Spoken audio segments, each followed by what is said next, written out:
Hi all, this is Mangai from BCom General Department. Today we will see about human resource management. Human resource management is nothing but managing people for organizational success. This topic includes recruitment, performance, training, skills, employee benefits, leaderships, etc. Now we will get into the first unit, Introduction to HRM. Meaning of HRM. Edwin Flippo defines HRM as planning, organizing, directing, controlling of procurement, development, compensation, integration, maintenance and separation of human resources to the end that individual, organizational and social objectives are achieved. We will also see the objectives of human resource management. The first comes is to recruit and retain the right talent inside the organization, to develop employee skills through training, to ensure effective utilization of human resources, to maintain a healthy relationship between the employees, to enhance employee motivation and performance, to provide fair compensation and benefits, to ensure legal compliance in the employment practices, to promote employee welfare and safety, to support organizational goals and growth.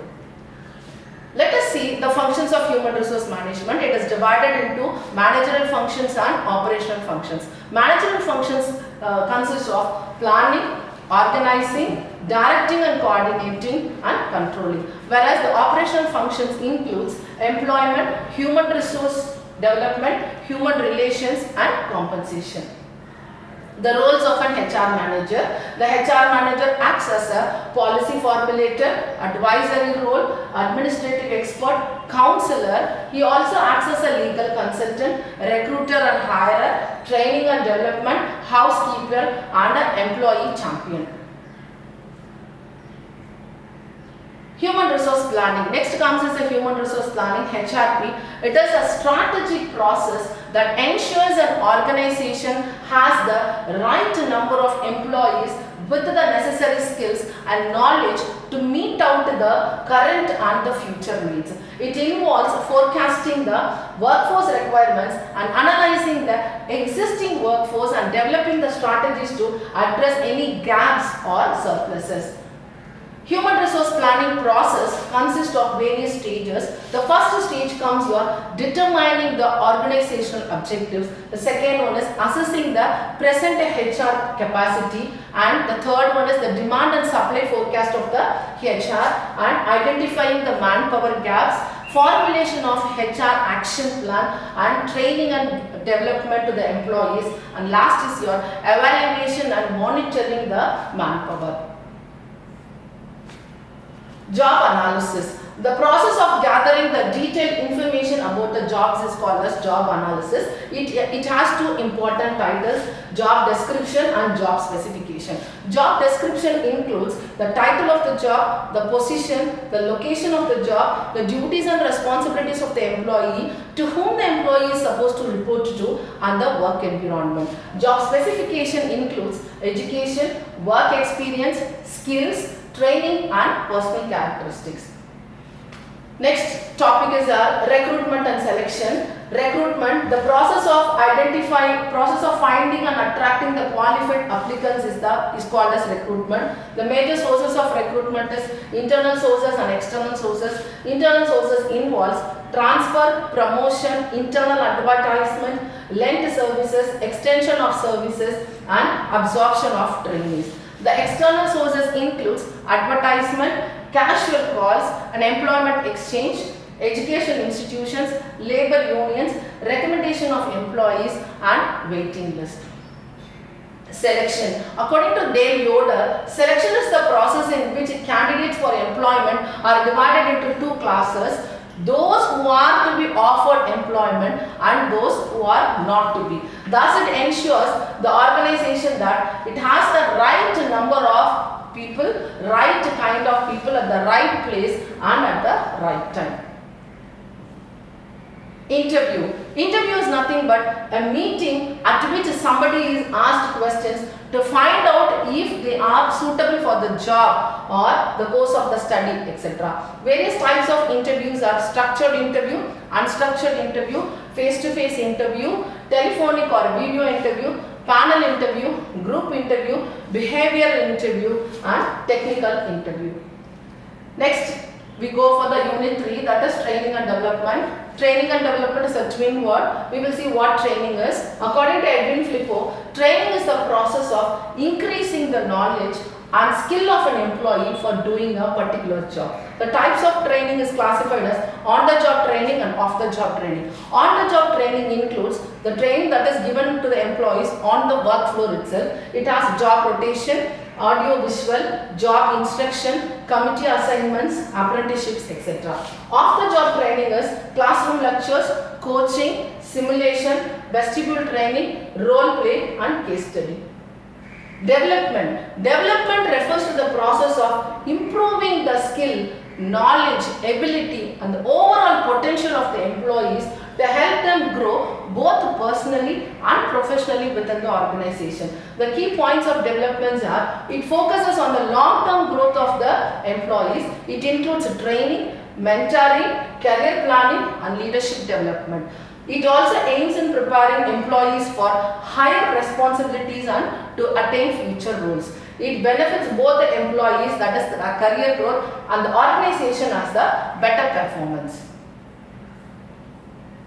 Performance appraisal. The assessment of individuals' performance in a systematic way. It is a development tool used for all-round development of the employee and the organization. The techniques of performance appraisal are traditional methods and the modern methods are followed. Traditional methods: ranking method, paired comparison method, grading method, forced distribution method, forced choice method, checklist method, critical incident method, graphical scale method, field review method and confidential report. Whereas for the modern methods, it includes management by objectives MBO, BARS, behaviorally anchored rating scales, assessment centers, 360-degree appraisal and cost accounting method. Then we have got 5 different topics to be learned. One is promotion, transfer, layoff, resignation and retirement. What promotion means? Promotion means moving an employee to a higher position in the company. It usually comes with more responsibilities, better salary and good status. Transfer means shifting the employee from one department or one location to another without any change in the salary or position. Layoff means temporarily or permanently removing an employee from the job, usually due to lack of work or financial issues or company downsizing. Resignation comes from the employee when an employee decides to leave the job on their own by giving a formal notice. Retirement is nothing but, retirement is when an employee stops working permanently after reaching a particular age or completing the number of years of service. Unit 4 consists of industrial relations. Industrial relation means it refers to the relationship between the employer and the employees in an organization or an industry and the efforts to maintain peace, cooperation and productivity at the workplace. It is also defined as industrial relationship is the way the workers and the management work together, solve problems and maintain a healthy and a productive work environment. Here we have 2 different keywords. One is arbitration and another one is adjudication. Arbitration is the process where a neutral or a third person is called. He is called as an arbitrator and he is invited both by the employer as well as by the employee to settle the dispute between them. The decision made by the arbitrator is the final and binding. Whereas for adjudication, it is a legal process where a government appoints authority like labor court, industrial tribunal or national tribunal who settles the industrial disputes and decision binding and it is enforced by law. Next comes a trade union. Trade union is an organized group of workforce formed to protect the rights and the interests of the workers in the workplace. The major key functions of trade union is negotiating with the employers, that is called as collective bargaining, protecting the workers from unfair treatment, supporting the members in the dispute, and or legal matters, promoting the social and economic welfare of the workers. Last topic is employee welfare. Employee welfare refers to the various services, benefits and the facilities provided by an employer to ensure the well-being, comfort, safety and happiness of the employees at the workplace. There are various types of employee welfare benefits available and the descriptions for the employee welfare and the same examples for it. The first stance is the statutory welfare scheme, where the welfare is required by the law, like drinking water facility, first aid facility, canteen facility and any safety measures. The second is the voluntary welfare measure provided voluntarily by the employer, like they go in for transport, free meals, gifts and recreational activities.